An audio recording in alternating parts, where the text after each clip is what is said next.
देशात प्रधानमंत्री नरेंद्र मोदी यांचं नव्याने सरकार निर्माण झाल्यानंतर पहिलंच देशाचं बजेट देशाच्या अर्थमंत्री निर्मला सीतारामन यांनी संसदेमध्ये मांडलं।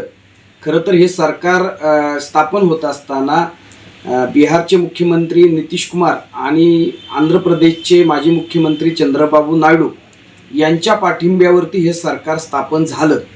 अल्पमतातील हे सरकार या दोन राजकीय नेत्यांच्या पाठिंब्यावरती तरलेला आहे। याच पद्धतीने महाराष्ट्रात देखील राजकीय घडामोडी घडल्या। त्यामध्ये शिवसेना जी बाळासाहेब ठाकरेची होती ती फोडण्यात आली आणि एकनाथ शिंदेंनी भारतीय जनता पक्षाला पाठिंबा दिलेला आहे। एनडीए मध्ये ते सामील झालेले आहेत।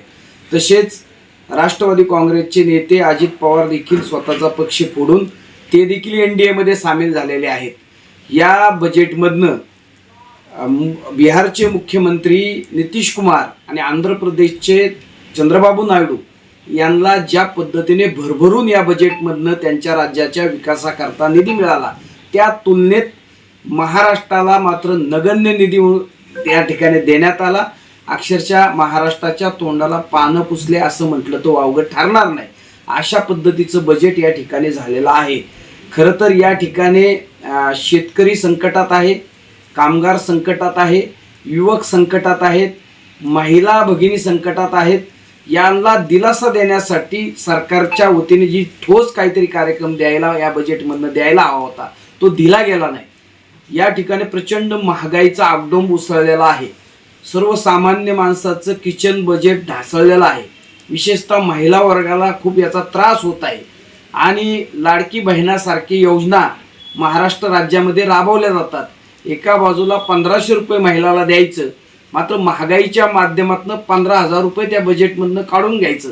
अशा प्रकारचं धोरण, अशा प्रकारचा कार्यक्रम महाराष्ट्र शासन आणि केंद्र सरकारच्या माध्यमातून राबवण्यात येतोय।